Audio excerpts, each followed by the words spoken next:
Alhamdulillah wassalatu wassalamu ala Rasulillah Sayyidina Muhammadin ibni Abdillah wa ala alihi wa ashabihi wa barwala wa la hawla wa la quwwata illa billah subhanaka la ilma lana illa ma'alamtana innaka antal alimul hakim rabbi shrah li sadri wa yassir li amri wahlul 'uqdatam min lisani yafqahu qawli amma ba'du.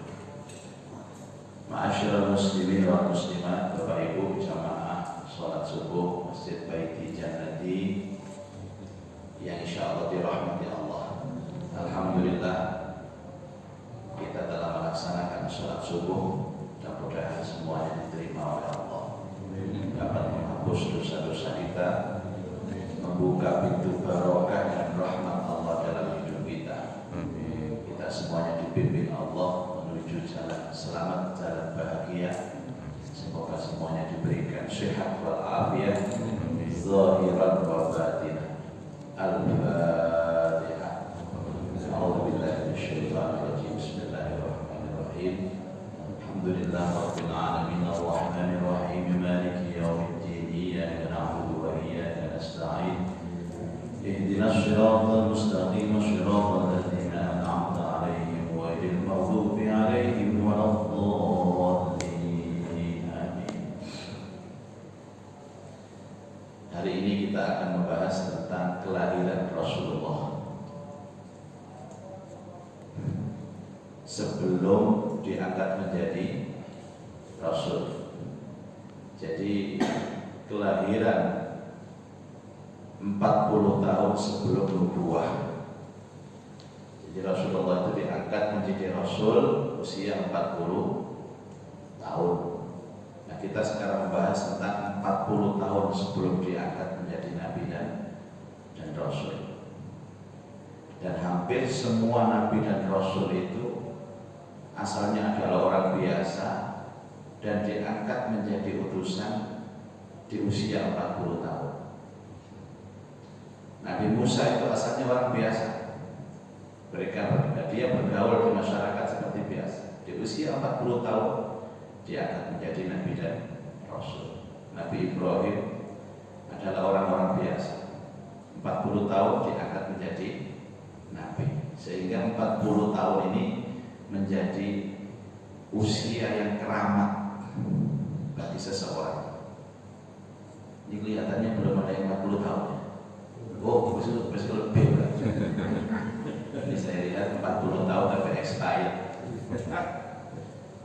Jadi usia itu ada 3. Sebelum kita membahas filosofi tentang kelahiran Rasul, pertama ada usia, namanya usia dunia.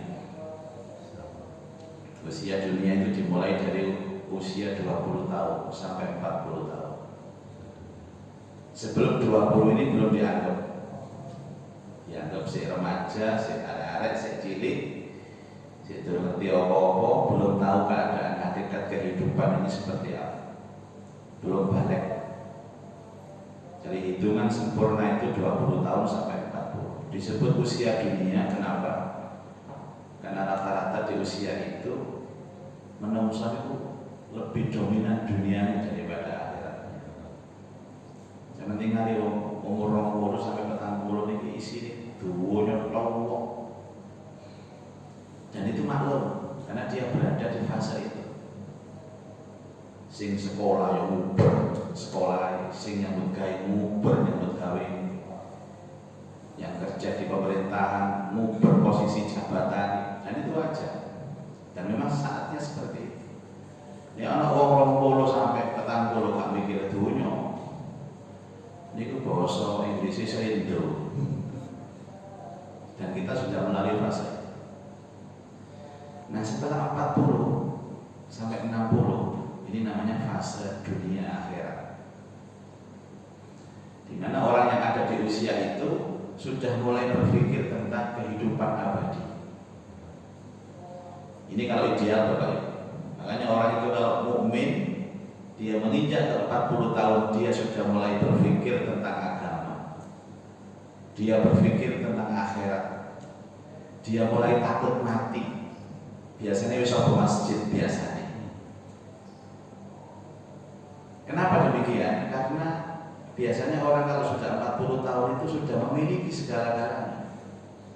Bojo duwe, anak duwe, omah duwe, kendaraan duwe. Pekerjaan biasanya sudah mapan. Kalau dia berwira swasta biasanya sudah mapan. Nah, karakter manusia yang memiliki biasanya takut kehilangan. Dia dikunik rumongso duwe mesti wedi kehilangan. Tapi positifnya apa? Ketika dia takut kehilangan, dia larinya ke Allah yang memiliki segala-galanya.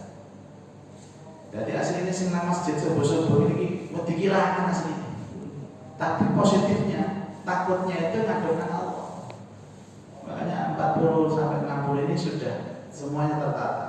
Sholatin masjid wis aktif, poso sunai wis istiqomah. Amalan-amalan lain sudah mulai bagus. Tapi kalau sudah 60 tahun ke atas, stop. Ini usia akhirat. Usia akhirat. Dunia mau ngintili saja. Jadi kalau prosentase 20 sampai 40 disebut usia dunia, dunianya 70%, akhiratnya 30. 40 sampai 60 50-50 order. Dunia 50, akhirat 50. Tapi kalau sudah 60 tahun dibalik, akhiratnya yang 70, dunianya 30. Dunia itu hanya metik saja, panen saja. Tidak ada orang itu mulai usaha di atas 60 tahun kecuali usahanya sia-sia dalam urusan dunia.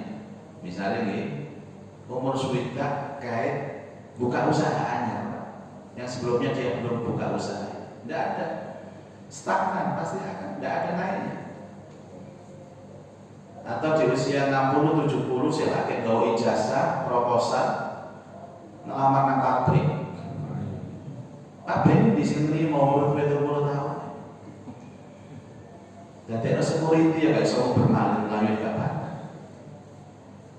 Kau angkat-angkat gitu, balik boyo ibu umat. Kayak mikir vertigo di umat. Nggak repot ya. Ini jadi kalau tahu angel ini. Karena itu kan warning. Kenapa Rasulullah diangkat di usia 40 tahun sebagai nabi? Karena itu usia yang paling produktif dalam kehidupan.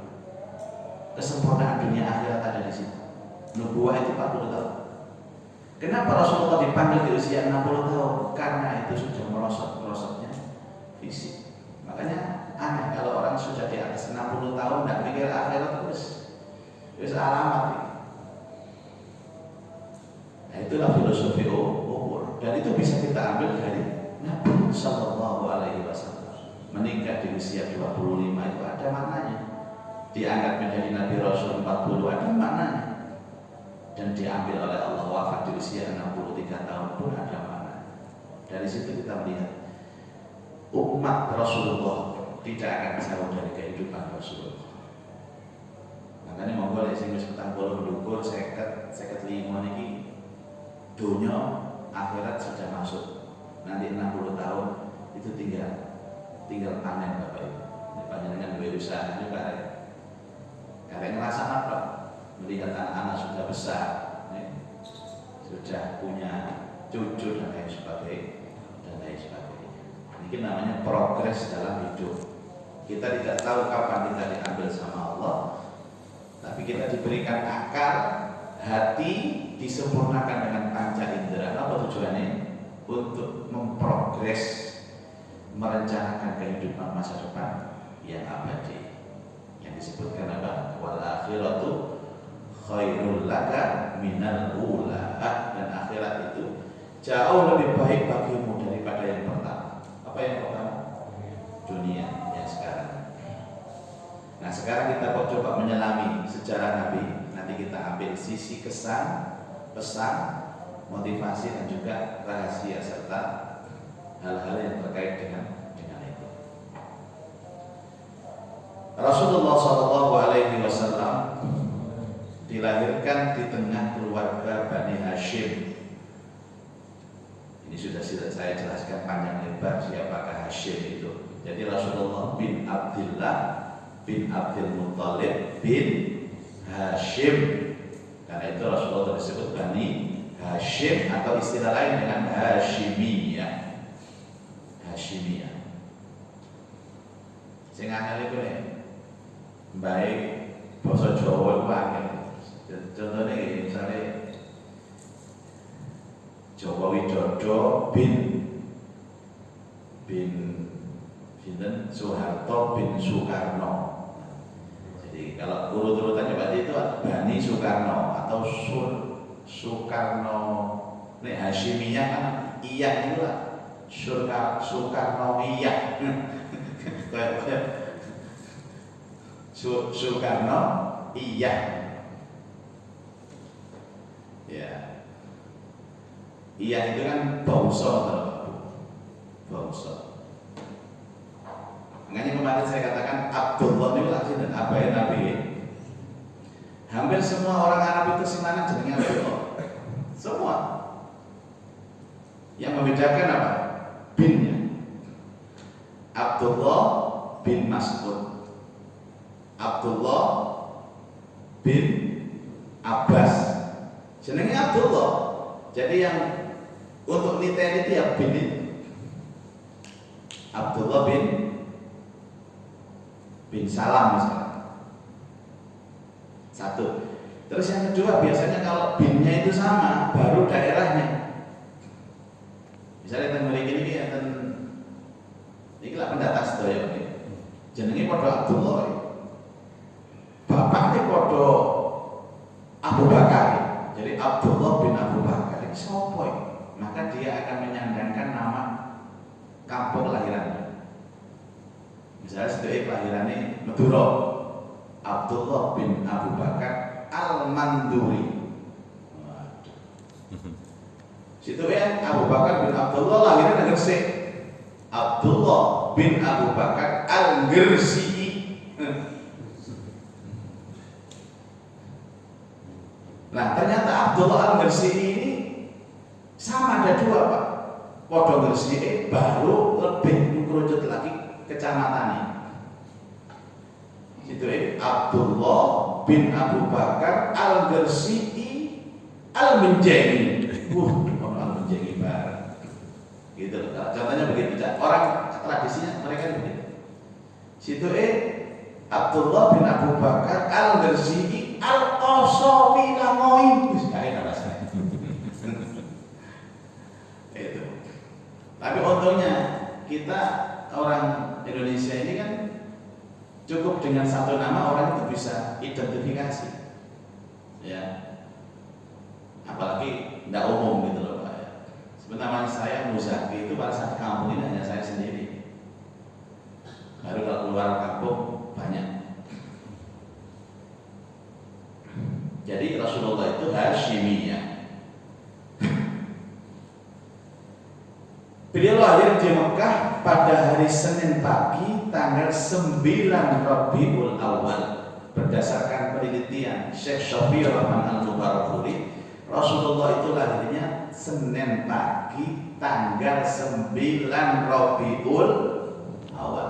Ini yang mungkin berbeda pendapat ulama-ulama ahli sejarah tentang kelahiran Rasulullah yang semuanya hampir menetapkan kalau Rasulullah Shallallahu Alaihi Wasallam lahir tanggal 12 Rabiul Awal.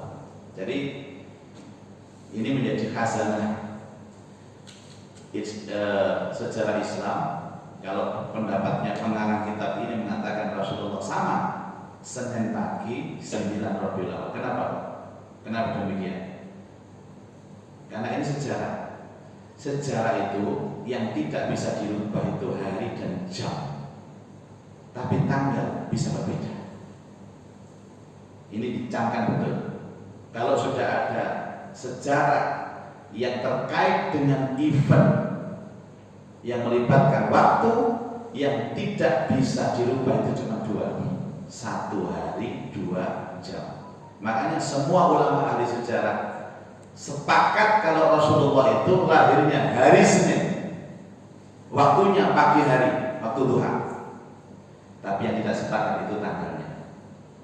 Syekh Shafi'i Rahman Mubarakpuri mengatakan lahirnya Rasulullah 9 Rabiul Awal. Sementara ahli sejarah yang lain mengatakan Rasulullah lahir 12 Rabiul Awal. Nek jenengan niku apane pundi, Pak? Sing 9 apa sing 12? 12. Dari kecil kita diajarkan oleh guru-guru kita. Padahal gurunya ya gak apa-apa, gak pernah meneliti. Gurunya ya dari guru. Maka dengan belajar sirah seperti ini kita sudah mendapatkan informasi bahwa memang tanggal itu bisa berubah, tapi hari tidak akan berubah. Kenapa? Karena Allah Ta'ala pertama kali menciptakan waktu tidak berdasarkan tanggal, tapi berdasarkan hari. Makanya ada hari Ahad, hari Senin, hari Selasa, hari Rabu, hari Kamis, hari Jumat, hari Sabtu. Itu semua juga diambil dari bahasa Arab. Senin dari kata isnain, artinya 2. Ahad dari kata 1, hari pertama. Isnin 2, Tsulatsa dari kata tsalatsa 3. Al-Arbi'a Rabu, Khamis, Al-Arbi'a itu 4, Khamis 5. Jumat itu karena jamaah berkumpul dan seterusnya. Jadi ini tidak perlu diperdebatkan, tidak perlu dipersoalkan. Toh nek jare wong sememi sing jenenge mulutan ku saulan pet mulutan. Makane seneng tadi Ustaz Kiai nek mulutan itu mulai tanggal 1 Rabiul Awal wis ono sing mulutan. Tanggal 2 sampai tanggal 30 Rabiul Awal. Kadang-kadang nek Ustaz Kiai ini wis sebut jadwale akhirnya Rabiul Akhir bisa. Makanya istilah sekarang itu mulutan sepanjang masa. Kalau nanti diundang mulutan ular jok. Niki pengajian Maulid tahun seperti Pak. Nggih Pak, tanggalnya pun kentekan. Ya sudah, enggak ada masalah yang belajar sejarah Nabi kok. Enggak ada masalah. Terus begini Bapak Ibu. Kalau dilatar balik saja. Seandainya ada peringatan bersyukur atas kelahiran Rasulullah, banyak orang itu melihat tanggal Bapak Ibu. Kalau saya senang melihat hari.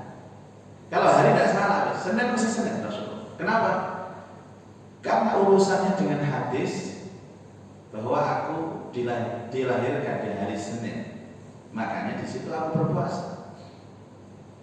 Di samping Senin dan Kamis itu juga seluruh amalan kebaikan gua akan dilaporkan kepada Allah. Kalau Senin mesti nggak salah Bapak. Makanya urutan paling enak nih, ada satu komunitas itu dia mesti ambil hari Senin. Walaupun hari Senin itu tepat tanggal 8 Rabiul Awal, nggak ngurus, itu nih hari Senin. Paginya dia berpuasa, malamnya berbuka puasa, membahas tentang Rasulullah Sallallahu Alaihi Wasallam. Ini apa ini Pak? Dino Senin. Nah karena Rasulullah hari Senin itu lahir, kemudian beliau puasa, berarti kan puasanya ada 2 sebenarnya. Sunnah puasa Rasulullah, sunnah puasa di hari kelahiran. Nah ini panjenengan lahir Sabtu, boleh poso ini telu Pak. Senin poso, Kamis poso, Sabtu ini poso mesti nih. Karena hari kelahiran. Lah kula kelarasan Senin lahir. Senin persis Nabi, tapi tanggalnya boten padha. Kula niki Senin tanggal 1 Suro. Nggih. Tanggal 1 Suro ini lahir Pak. Dadi barangane demit barang. Kula metu kula lahir. Makanya medeni bocah kula. Dan wafatnya Rasulullah SAW juga hari Senin di waktu pagi. Jadi antara lahir dan wafatnya itu sama Pak hari. Dan itu dialami bapak saya, ibu saya. Antara lahir dan hari kematiannya itu sama. Usianya 63 sama-sama. Bapak 63, ibu 63. Itu janjian Pak. Di umur bodoh, tapi kan kacarnya 10 tahun. Jadi 10 tahun ini ayah itu meninggal, 10 tahun berikutnya ibu meninggal di usia 63 tahun, di hari kelahiran dan kematian yang sama, di rumah sakit yang sama.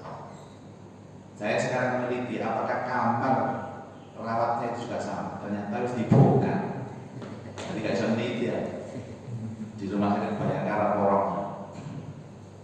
Coba kalau belum dibongkar tak teliti, biar matinya ayah ini nanti ibu nanti. Nah itu kan kematian kadang-kadang ada, memang takdir Allah, tapi bisa disesuaikan dengan genetik. Saya dari situ mengatakan kalau bapak saya 63, ibu saya 63, seperti usia Rasulullah, maka saya juga harus mempersiapkan diri mungkin 63 saya meninggal. Karena ada keluarga itu keluarga usia panjang, Pak. Saya kemarin kunjungan pengajian itu, kakek neneknya itu masih 95 tahun masih hidup. Terus saya tanya, atas-atasnya juga usianya semua di atas 90. Jadi ini keluarga panjang umur namanya. Genetik itu pengaruh, Bapak. Pengaruh. Terus saya juga pernah ngaji di satu keluarga yang usianya itu belum 60 sudah meninggal semua. Makanya mereka bilang begini, saya ini Pak sudah 55, jadi saya mempersiapkan diri karena atas saya ini, bapak saya itu rotor-rotor gak sampai suita, tepat sampai ini. Jadi akan lebih bagus kalau dia itu lebih yakin kalau usianya pendek. Seandainya dipanjangkan Allah, aman dia. Si tadi masalah itu, dia lu mau sok usianya bawa, ala bapakku sangat bolu. Suwita dicoba oleh Allah, coba deh. Jadi kalau kita usia itu Bapak Ibu merasa usia pendek, toh mau merasa tidak merasa yo, wis dipatok oleh Allah, tidak ada masalah. Biasanya kan orang tanya, Pak, ya apa kabar sampean HP? Piro anaknya telu, bojone pancet siji. Kapan rencana mati sampean? Kira-kira sampean takon ngoten niku dikuaplok apa di? Kalau nek ketemu kanca-kanca pondok lawas niku ngoten niku. Loh, siapa urip sampean? Lah ini apa kabar mati kok duduk sampean? Duduk, raimu ngawur. Bagi orang yang beriman, pembahasan yang paling nikmat dan paling gayang itu sesungguhnya pembahasan mati, Pak. Jadi tidak ada masalah kita. Dan dengan begitu kita juga ingat mati. Permulaan tahun dari peristiwa gajah. Jadi disebut Amul Fil, tahun gajah. Kemarin sudah saya jelaskan tentang bagaimana proses Raja Abroha menyerang Mekah menjelang kelahiran Rasulullah SAW sampai turun surat Al-Fil, alam tara kaifa fa'ala rabbuka bi ashabil fil. Itu menjadi bagian dari tanda-tanda nubuwah Nabi SAW. Tetapi di samping itu juga kita kemarin kan membahas bahwa tujuan Abroha itu ada sentimen ekonomi. Di sana ada Ka'bah di Mekah itu, Pak. Dan orang itu tiap tahun berbondong-bondong menuju Ka'bah. Karena banyak orang itu datang menuju Ka'bah, maka terjadilah regulasi ekonomi. Sehingga orang jualan di sekitar Mekah itu sama laris. Lah Abroha ini kan orang Nasrani sebenarnya. Dia enak di Mekah itu. Wong rono kabeh, ya. Terus akhirnya di sana jualannya laris semua. Kan kalau orang berbondong-bondong itu kan pasti banyak Pak regulasi ekonomi. Mereka harus menginap dan akhirnya kos-kosan laris. Kalau ada hotelnya laris. Akhirnya dia bikin tandingan. Ceritanya begitu Pak. Dia bikin bangunan. Bagaimana caranya orang itu datang? Ternyata gak payu Bapak. Bahkan oleh orang-orang Mekah dikei telek. Ingat ya ceritanya. Sehingga marah besar Abraham dan mengarahkan pasukan gajahnya untuk mengepur Ka'bah. Akhirnya digagalkan oleh Allah Subhanahu wa taala karena keagungan Ka'bah dan karena menjelang kelahiran Nabi Shallallahu alaihi wasallam. Makanya kalau orang itu sudah kumpul Bapak Ibu, ekonomi itu pasti berjalan. Lah ini di lokasi PSBB besok Senin. Wong dikon pisah-pisah orang di rumah. Dan saya yakin Bapak Ibu, kalau kita itu berpikir normal, ketika orang sudah tidak bisa berkumpul, maka disitulah ekonomi pasti korak-karik.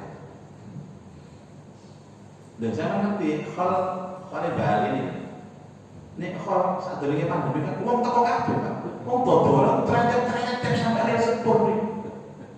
Ada regulasi ekonomi. Lalu ini pandemi kalau ngoten. Wah sambat kabeh Pak. Kayak dodolan. Makanya orang itu pertama kali kalau sudah kumpul itu enak. Tinggal bagaimana cara memanage orang kumpul gitu saja. Saya berkali-kali ngaji di gubernur itu saya bilang, Bu, corona ini kan fitnah terbesarnya karena dia menghilangkan dan memutus rohnya kehidupan. Jadi ini nopo roh kehidupan dia? Kumpul. Kumpul itu rohnya hidup Pak. Lah adanya pandemi corona ini diputus. Lah roh diputus itu. Tidak bisa hidup Pak. Lepas daripada kita ini benar-benar lagi ada atau tidak ada, saya tidak punya kepentingan di situ. Tapi saya menjelaskan, kalau orang sudah tidak boleh berkumpul, maka roh kehidupan itu terputus.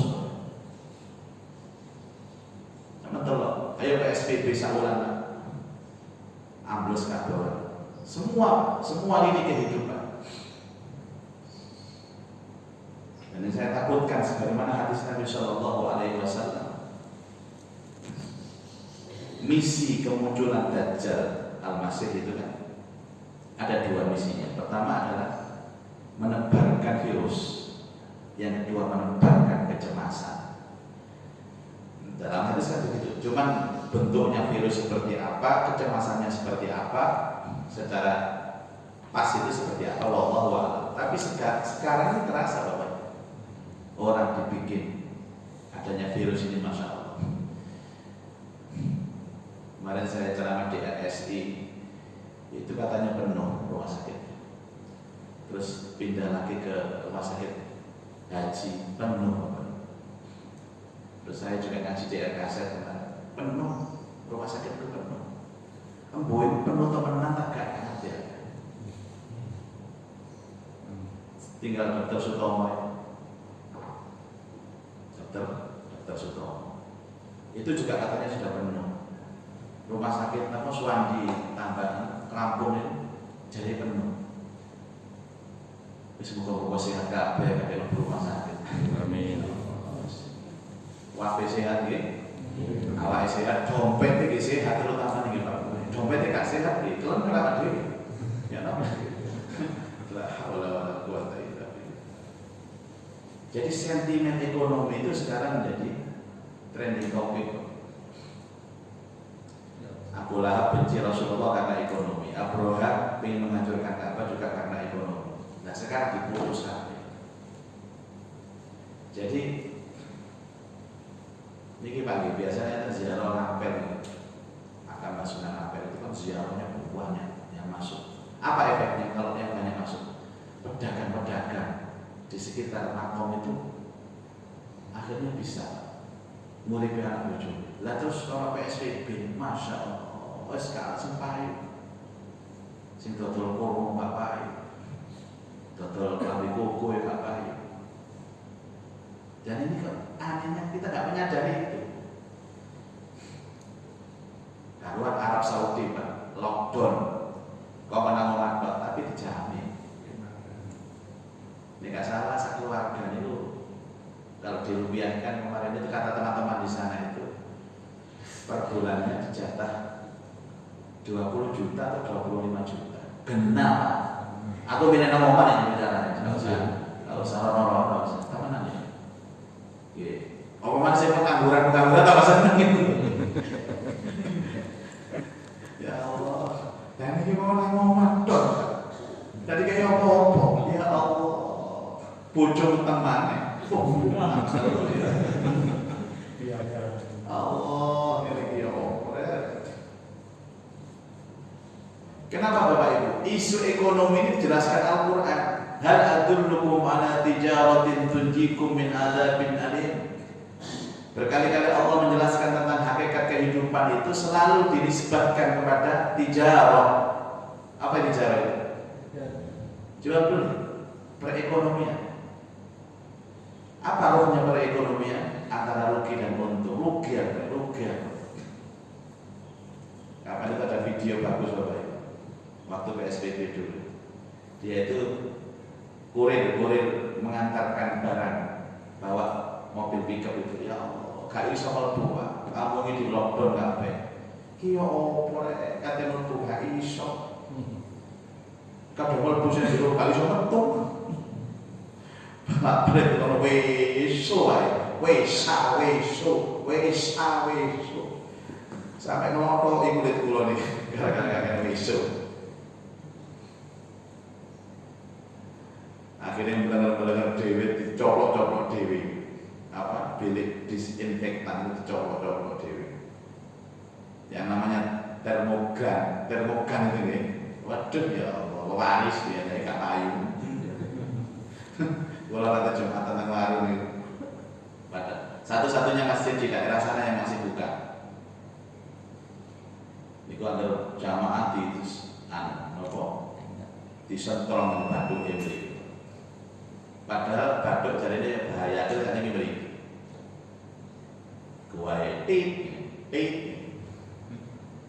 Akhirnya kalau mobil kalau tahu nih pinter jamaah sing dugi pasan iki. Mboten salah nggih, sekitar 80 ya. Terus suhune pinter sedaya. Sami sedaya 35,5. Loh. Ikut dulitannya anakmu itu hari ya.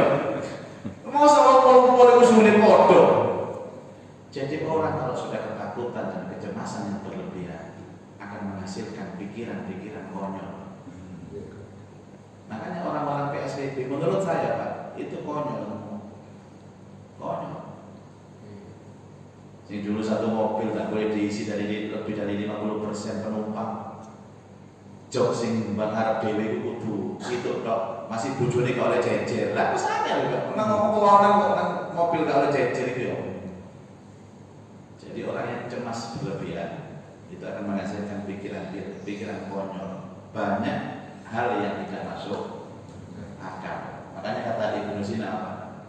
Kecemasan itu adalah pintu dari penyakit. Tapi ketenangan itu adalah pintu dari obat. Tenang, insya Allah sehat. Tapi kalau sudah bingung kemerungsung, insya Allah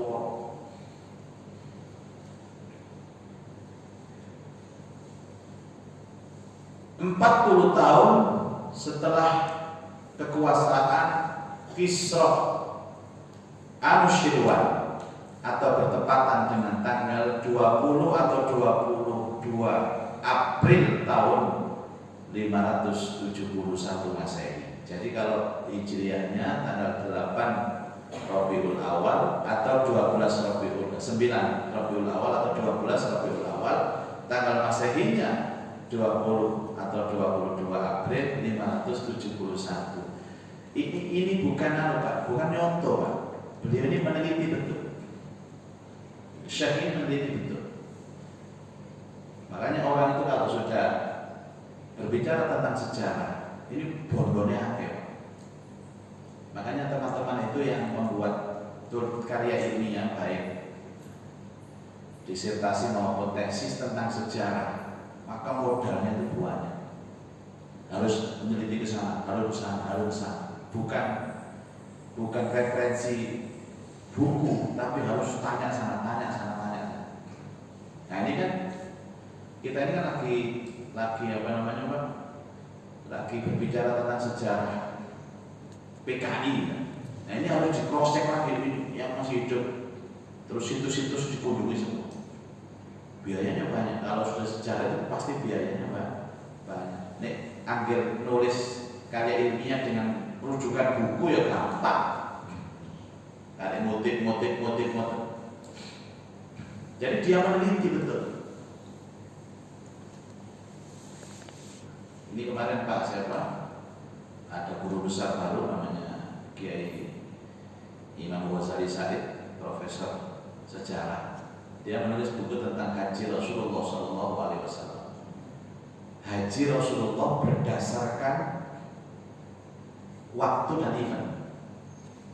Jadi Rasulullah berangkatnya hari apa, jalan yang dilewati itu mana, berhenti di mana, berhentinya berapa kali, yang dilakukan di situ itu apa, itu belum pernah ditulis. Beliau menulis, akhirnya jadi profesor. Selama ini kan haji kan, rukun haji berapa, syaratnya haji apa, tata cara haji bagaimana, gampang Pak urusan oke kok bisa ngocok ya. Nah ini Nabi itu sampai layar-layar yang wit-witan itu, wit-witannya difoto apa deh? Apa ada neliti, diteliti Pak. Saya akrab dengan beliau, cuman kalau suruh ceramah itu tidak enak. Bulat Pak. Kalau saya undang itu Pak, jamaah kalau saya paham. Mungkin kepintaran ngomong ya, saking pintarnya sampai jamaah itu nggak paham dari ngomong. Ini ngomong apa sih Ustaz? Nah, udah sampai profesor ya Pak. Karena memang ada orang yang bidangnya itu memang bidangnya harus ceramah. Jadi walaupun biasa-biasa ilmunya, tapi komunikasinya nyambung. Wadah itu pintar agama, cuma ngomong tambah bulat Pak. Bulat ngomong ini. Nanti malah kalau nggak ada profesor itu. Ini ceramah itu apa itu terus? Apa itu? Bapak-bapak ibu-ibu, apa itu? Ya, marilah kita. Apa itu? Termasuk Syekh Sofie Rahman ini kan meneliti Pak, tanggal ini, tanggal ini, tanggal ini. Sehingga pada saat dikonfrontasi dia bisa mempertanggungjawabkan itu. Hadirin, Al-Quran tidak pernah menyebutkan sedikit pun yang berkenaan dengan waktu kemudian manusia. Kenapa Bapak Ibu? Karena Allah tidak menginginkan itu. Seperti apa? Kelahiran Nabi Muhammad kenapa tidak disebutkan dalam Quran? Karena Allah tahu Pak, yang menyatakan di tangan Allah. Orang itu kalau sudah pakai istilah waktu dan istilah tempat, itu pasti akan terjadi fanatik. Orang fanatik itu dua, selalu waktu dan tempat. Makanya istilah Jawa itu enten weton. Kalau nggak ada weton gosip biyen itu tuku kulkas itu, ngitung dino. Tuku kulkas. Yang ngitung itu bapaknya.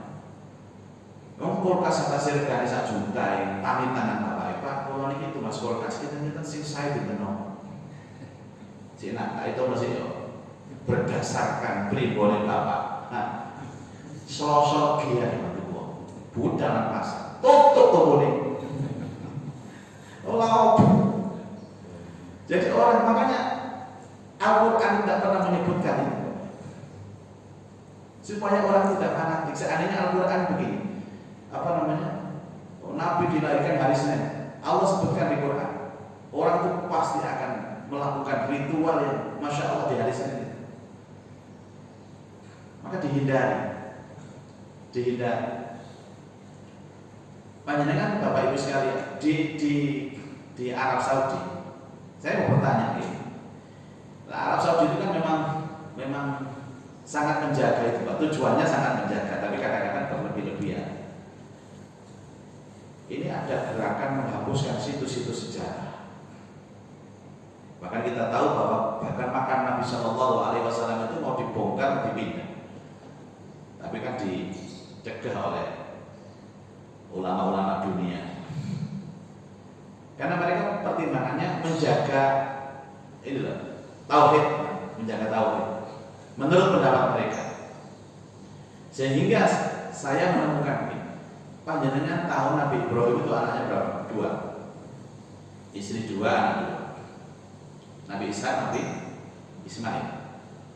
Nabi Isa hidup mana? Di Palestina. Ismail di Mekah.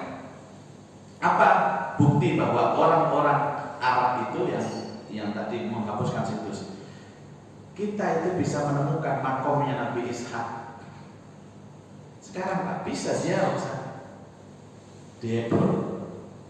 Saya 4 kali ke sana, gratis. Kalau jadi tanam itu gratis nih nopo. Ojo uang nyangka nopo duwe akeh kok orang mau utang kabeh. Tapi coba sampai sekarang, pundi kuburan Ismail? Pundi? Tidak ada.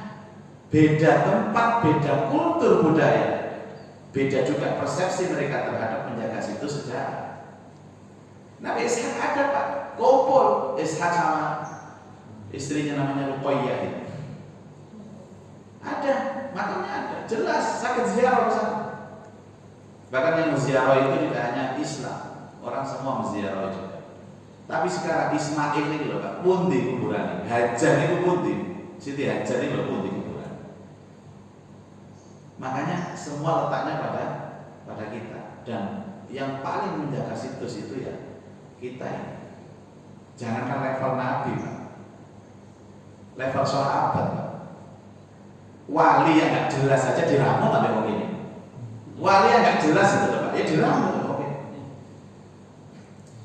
Kapan hari kan saya dikerutuk orang, bukan dikerutuk, ada orang Bukit Palma mana itu, Citraland itu, karena kan waktu itu yang pertama kali meresmikan kan kami, karena dulu saya ikut Citraland, termasuk Masjid Citraland itu kan bikin masjid di Bukit Palma, itu ada kuburan.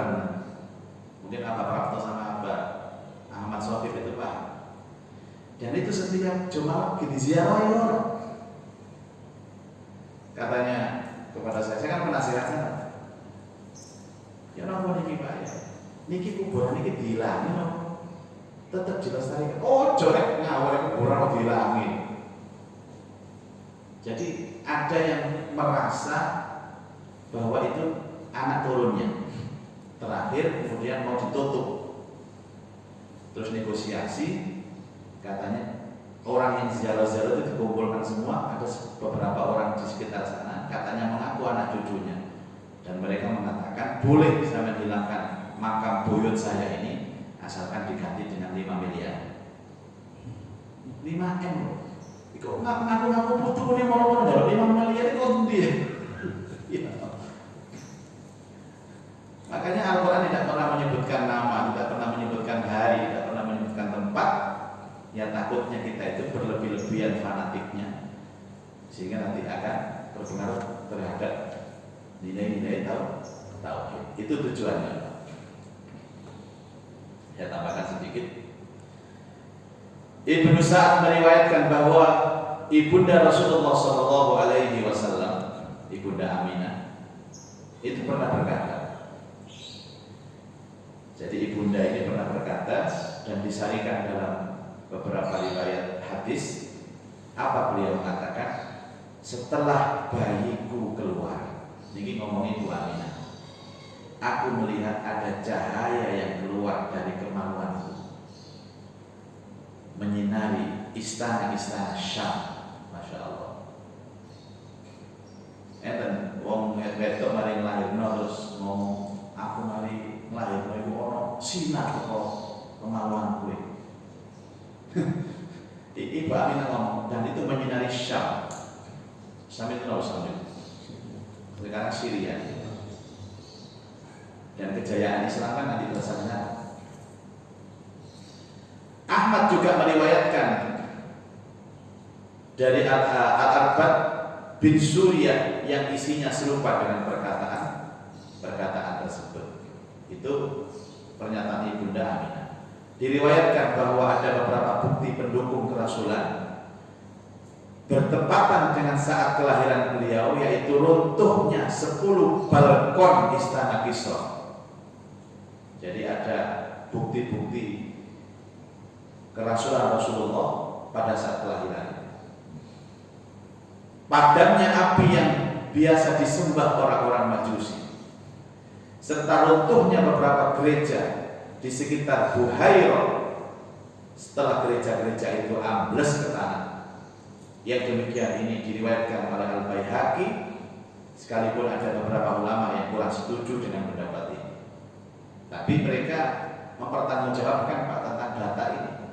Jadi saat kelahiran Rasulullah SAW, di samping peristiwa tentara gajah, Allah Ta'ala juga memberikan isyarat ada beberapa situs-situs musyrik itu yang hancur pada saat kelahiran Nabi SAW.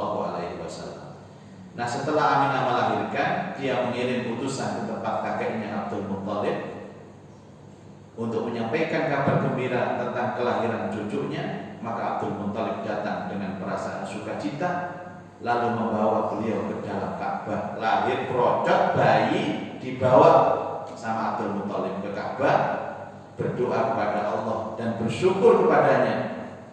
Dia memilih nama Muhammad untuk beliau. Jadi yang memberikan nama itu siapa? Abdul Muthalib. Nama itu sudah ada, tapi diilhamkan kepada Abdul Muthalib, dan Abdul Muthalib lah yang memberikan nama bayi itu dengan nama Muhammad, yang tidak pernah ada nama itu sebelumnya. Muhammad itu belum ada. Pak orang Arab pertama kali namanya Muhammad, di kalangan Arab tidak ada. Kemudian beliau dikhitan pada hari ke-7 seperti yang biasa dilakukan orang-orang Arab. Pada Rasulullah SAW, kalau melihat sejarah, itu lahir dalam keadaan mahtun. Apa mahtun? Terkhitan. Tapi secara syariat itu dikhitan kembali di hari ke-7 oleh Abdul Muthalib. Wa ulida sallallahu alaihi wasallam makhtunan biyadil inayah. Dilahirkan Nabi sallallahu alaihi wasallam itu berkhitan dengan tangan-tangan tertolong. Maksudnya dikhitan sama Allah. Makhulan bi kuhlil hidayah. Makhul itu matanya sudah memakai celak, dicelai sama Allah. Nah, wanita pertama yang menyusui beliau setelah ibundanya adalah Suwaibah, hamba sahaya dari Abu Lahab. Ini yang sering saya ceritakan. Abu Lahab itu senang dengan kelahiran keponakannya. Dia punya budak hamba sahaya yang paling dicintainya, dimerdekakan di hari kelahiran Rasulullah SAW karena senangnya dengan kelahiran keponakannya, namanya Suwaibah. Tidak hanya dimerdekakan, disuruh menyusui, karena Suwaibah ini wanita yang sabar sekali, wanita yang baik sekali, walaupun dia budak. Berharap nanti air susunya itu masuk sehingga Nabi menjadi orang-orang yang sabar. Berkah senangnya lahir kepada Rasulullah dengan dibebaskan Suwaibah inilah. Dalam hadis Nabi SAW, di situ Allah membebaskan dan meringankan siksa Abu Lahab khusus di hari Senin. Orang musyrik itu yang nanti membenci Rasulullah karena senang dengan kelahiran Rasulullah, di hari Senin itu dibebaskan dari siksa. Apalagi awak dewi kan gini iman, masih sholat kadang-kadang ya telat, kadang-kadang subuh nih keringat, nggak masalah wis. Tapi kita cinta kepada Rasulullah. Abu Lahab yang dibebaskan dari siksa, apalagi kita. Jadi yang pertama yang menyusui siapa? Amin. Yang kedua Suwaibah. Siapa Suwaibah? Budaknya Abu Lahab. Siapa Abu Lahab? Itu kakak dari ayahnya Rasulullah, yang pada saatnya nanti ketika Rasulullah akan menjadi Nabi, itu pembenci Rasulullah nomor 1. Yang kebetulan sedang menyusui anaknya yang bernama Masruh, yang sebelum itu wanita juga menyusui, Hamzah bin Abdul Muthalib. Jadi Hamzah pernah disusui oleh Suwaibah, kemudian menyusui Rasulullah SAW. Kemudian setelah itu menyusu kepada Abu Salamah bin Abdul Ad al-Makhzumi. Tapi nanti ada kejadian yang luar biasa ketika beliau menyusu kepada seorang perempuan yang bernama Halimah As-Sa'diyah. Kita saksikan nanti pada pengajian berikutnya, insya Allah. Berpadang Bapak Ibu. Mau PSBB, ayo dituwuk-tuwuk nanya bergaya, kumpul-kumpul teng warkop ngaji. Mungkin tentu saja ini ilmu yang akan manfaat di dunia wal akhirah. Al-Fatihah.